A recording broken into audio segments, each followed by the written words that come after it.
በዩሮፓ ሊግ ጉዳይ ነው በዋናነት መናነሳው። በተለይ በዩሮፓ ሊግ ትላንትና ወደ ፈረንሳይ ያቀናው ማንቸስተር ዩናይትድ በአንድሬ ኦናና ስህተቶች ዋጋ የከፈለበት ውጤትን አስመዝግቧል። ትላንት ከሁለት ከቆሙ ኳሶች በተቆጠሩበት ግቦች ነው ትላንትና ማንቸስተር ዩናይትድ ያው አንደኛ እንኳን የቆመ ኳስ ላይ ባል ይችላል፣ ግን የኦናና ስህተት እንደነበረበት ሁለቱም ግቦች ላይ ተመልክተናል። ትላንት የነበረውን የማንቸስተር ዩናይትድና ኦሎምፒክ ሊዮን ጨዋታ እናነሳለን። በዩሮፓ ሊግ የሩብ ፍጻሜ የመጀመሪያ ዙር ጨዋታዎች ናቸው ትላንትና በተለያዩ አውሮፓ ከተሞች የተደረጉት እናነሳለን። የአውሮፓ ኮንፈረንስ ሊግ ጨዋታዎችም እንደዚሁ በሩብ ፍጻሜ መርሃ ግብር ተደርገዋል እናነሳቸዋለን። ከዛ ውጪ ዛሬ በተለያዩ ሊጎች የሊግ ሳምንታት ይጀመራሉ፣ ጨዋታዎች ይደረጋሉ እናነሳለን። ባጫጭር ጉዳዮች ምናልባት ከሊቨርፑል ጋር በተያያዘ ሊቨርፑል ሁለት የአጥቂ መስመር ተጫዋቾችን ለመሸጥ እንዳቀደና በክረምት የዝውውር መስኮት ይሄንን ማድረግ እንደሚፈልግ አስታውቋል። ዳርዊን ኑኔዝና ሉዊስ ዲያዝን የመሸጥ ፍላጎት አለው እናነሳለን። ከዚሁ ከሊቨርፑል ጋር በተያያዘም እንደዚሁ መሐመድ ሳላ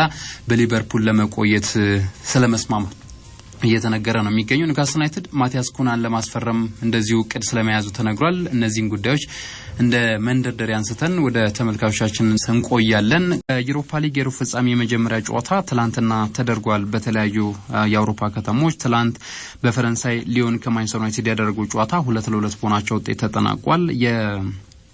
እንደዚህ አይነት የግብ መጠኖች ሲኖሩ ወይም ደግሞ ባቻ ውጤት የበዙ ግቦች ተቆጥሮ ሲጠናቀቁ ጨዋታው ማራኪ ነው የሚል ግምት ይሰጣል አይደል? ወረቀት ላይ ሲታይ ግን ጨዋታው እንደዛ አልነበረም። እውነት ለመናገር ጨዋታውን የተመለከተ ተመልካች በደንብ የሚያውቀው ይመስለኛል። የትላንትናው ጨዋታ በሊዮን በኩልም ያን ያክል ረቤለሽ ሙከራዎች የተደረጉበት፣ በማንቸስተር ዩናይትድም በኩል የታክቲክ እጥበት በተለይ የጨዋታ መንገዳቸውን የመረጡበት መንገድ በመከላከል መልሶ ማጥቃት የሚገኙ አጋጣሚዎችና የግብ ዕድሎችን ለመፍጠር ሲሞክሩ የነበረበት ነበር። የሜዳ ውጪ ጨዋታዎች በብዛት እንደዚህ እንዲሆኑ ይጠበቃል። በእርግጥ ግን የትላንትና የማንቸስተር ዩናይትድ በተለይ በመከላከል ጥንካሬው የሊዮንን የማጥቃት እንቅስቃሴ ያቆመበት መንገድ በብዙ መልኩ ሊደነቅ ይችል ይሆናል። ግን ደግሞ ሁሌም ቢሆን ከተከላካዮች እኩል የግብ ጠባቂ ሚና ላቅ ያለ መሆን አለበት። ያማይሆን ከሆነ በእንደዚህ አይነት የጥሎ ማለፍ ወይም ደግሞ ድጋሚ ድል በሌላቸው አይነት ጨዋታዎች ላይ የግብ ጠባቂ ስህተት ዋጋ ሊያስከፍል እንደሚችል በእንደ ትላንትና አይነት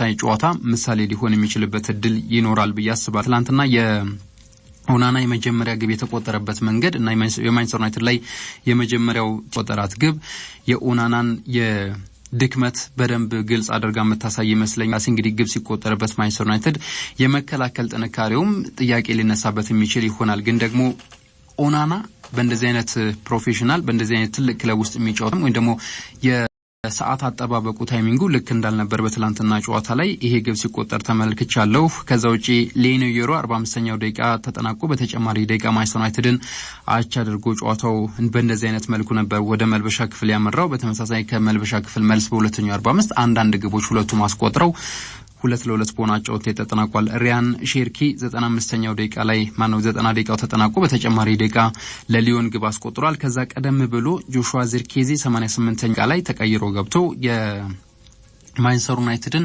የጨዋታው አሸናፊ ሊያደርግ ሊዮኑ የተከላካይ መስመር ተጫዋች አቋቋሙ ልክ አልነበረም እና ዚርኬዚ የሚበልጣቸውን ተከላካዮች በቁመት ማለት ነው በደንብ በጭንቅላቱ መጠቀም የሚችል አይነት ተጫዋች እንደሆነ በዚህ ውድድር ዓመት በማንቸስተር ዩናይትድ የሚያስቆጥራቸው ግቦች ላይ ወይም ደግሞ የሚያስቆጥራቸውን ግቦች አንተናም የክሌንት ማታን በመብለጥ ነው እንግዲህ በትክክለኛ አቋቋሙ ላይ ባይሆንም ግን የዚርኬዚም አስደናቂ አጨራረስ መነሳት ያለበት ይመስለኛል። ትላንት 88ኛው ደቂቃ ላይ ግቧን በእንደዚህ አይነት መልኩ አስቆጥሮ ማንቸስተር ዩናይትድ ወደ 2-1 መሪነት ከፍ ብሎ ነበር ከአቻ ውጤት በኋላ ላይ ግን ሪያን ሼርኪ 95ኛው በ90 ተጨማሪ ደቂቃ ላይ ግብ አስቆጥሮ የጨዋታው መልክ በአቻ ውጤት እንዲጠናቀቅ ሆኗል። ወይም ደግሞ በዚህ የመጨረሻው ውጤት 2-2 እንዲሆን ሆኗል። ሪያን ሼርኪ ግቧን ሲያስቆጥር መልሶ የተገኘች ኳስ ነበር። በተለይም ደግሞ ይሄ በቆመ ኳስ አከላከል ትላንትና በሁለቱም በኩል በተከላካይና በማንቸስተር ዩናይትድ ተከላካዮችና በግብ ጠባቂ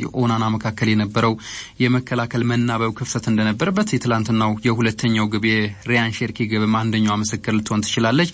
በእርግጥ ኦናና ይሄንን ኳስ የማዳን ሰፊ እድል ነበረው። ልክ እንደመጀመሪያው ሁሉ እንደመጀመሪያው የቲያጎ አልማዳ ግብ ሁሉ የሼርኪንም ግብ የማዳን እድል ነበረው። ግን ትክክለኛ አቋቋም ላይ ባለመሆኑና ትክክለኛ ውሳኔ ባለመወሰኑ ግቧ ልትቆጠር ይችላልች። ሊዮን በሜዳ የነበረውን ጨዋታ ጨዋታ ብልጫ ወስዶ በተጫወተበት ጨዋታ ላይ መጠነኛ ቢሆንም ከጨዋታው ማነው ይሄ ጨዋታውን እንዳይሸነፍ ያደረገች ግብ ናት። እቺ ግብ 2-2 ሆኖ ውጤት ጨዋታው ተጠናቋል። በዚህም ውጤት ማለት ነው ሊዮን ኳስን መስርቶ በመውጣት ለመጫወት ሲሞክር የነበረበት ምሽት ነበር። 16 የግብ ሙከራዎችን ያደረገው በጨዋታው 5 ኢላማቸውን የጠበቁ ነበሩ።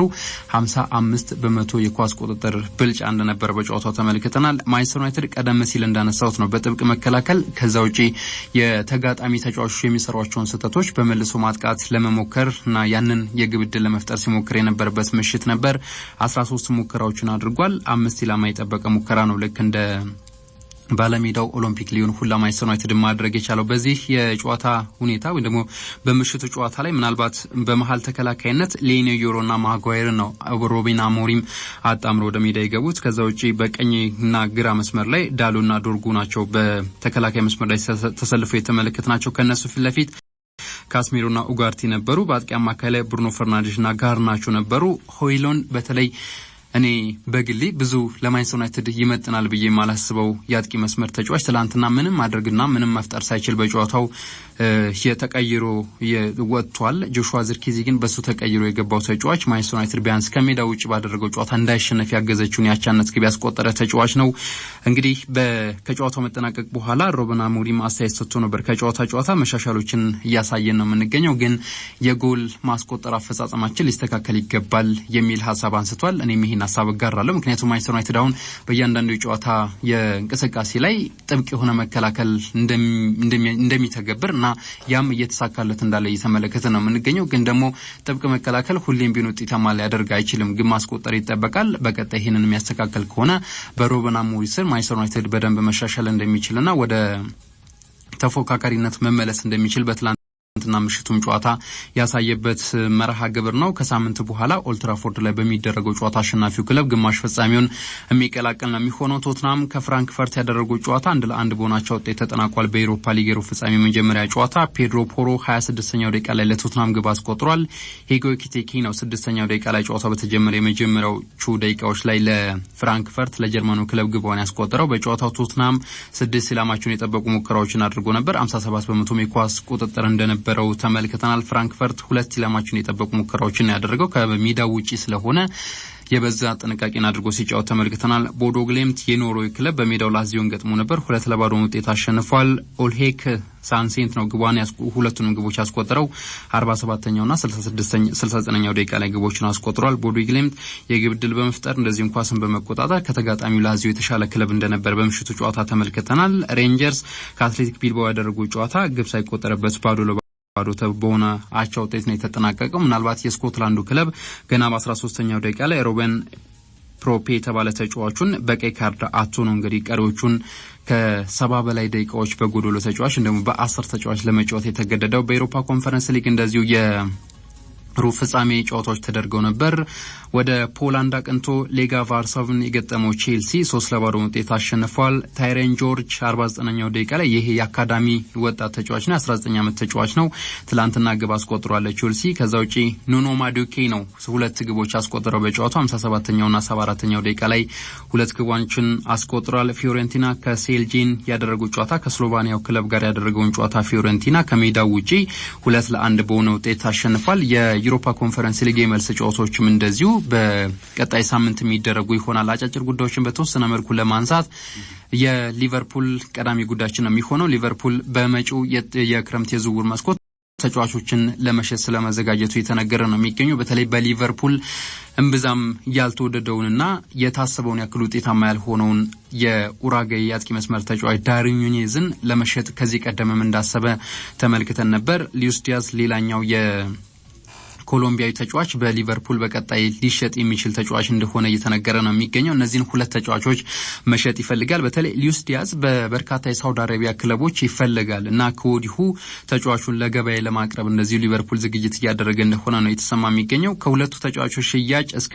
174 ሚሊዮን ዩሮ የማግኘት እቅድም ይዟል ሊቨርፑል እና በዚህ ከነሱ በሚያገኘው የዝውውር ዋጋ ደግሞ ቡድኑን ያጠናክራል ተብሎ ይጠበቃል። ከሊቨርፑል ጋር በተያያዘ እንደዚሁ መሐመድ ሳላ በሊቨርፑል ለመቆየት እና ውሉን ለማራዘም ስለመስማማቱ የተለያዩ መገናኛ ብዙሃኖች እያስነበቡ ነው የሚገኘው። የዚህ ተጫዋች መቆየት ደግሞ ለሊቨርፑል በጣም አስፈላጊ ጉዳይ እንደሆነ ይታወቃል። የሳውዲ አረቢያ ክለቦች ይህንን ተጫዋች ለማስፈረም በርካታ ማላይ ጥያቄዎችና የዝውውር ዋጋዎችን ሲያቀርቡለት ተመልክተን ነበር ባለፉት ጊዜያት። ግን ሊቨርፑል ይሄንን ተጫዋች ማቆየት ይፈልጋል። ሳላም እንደዚህ በሊቨርፑል የመቆየት ፍላጎት ማሳየቱና መስማማቱ የተነገረ ነው የሚገኘው። ኒውካስል ዩናይትድ ማቲያስ ኩናን ከወልቭስ ለማስፈረም አቅዷል ተብሏል። እስከ 60 ሚሊዮን ፓውንድ ወልቭስ ከዚህ ተጫዋች ውል የዝውውር ማግኘት ይፈልጋል የዝውውር ዋጋ እና ይሄንን የዝውውር ዋጋ ኒውካስል ዩናይትድ እቅድ ስለመያዙ የተነገረ ነው የሚገኘው። ቪኒ ጁኒየር ሳውዲ አረቢያ ክለቦች ጋር ሲያዝ አዲስ አይደለም ወይም ደግሞ የመጀመሪያ አይደለም። ግን አንድ ስሙ ያልተጠቀሰ የሳውዲ አረቢያ ክለብ 1 ቢሊዮን ዩሮ የዝውውር ዋጋ እንዳቀረበለት ተሰምቷል። እሱ ግን ጥያቄውን ውድቅ አድርጓል።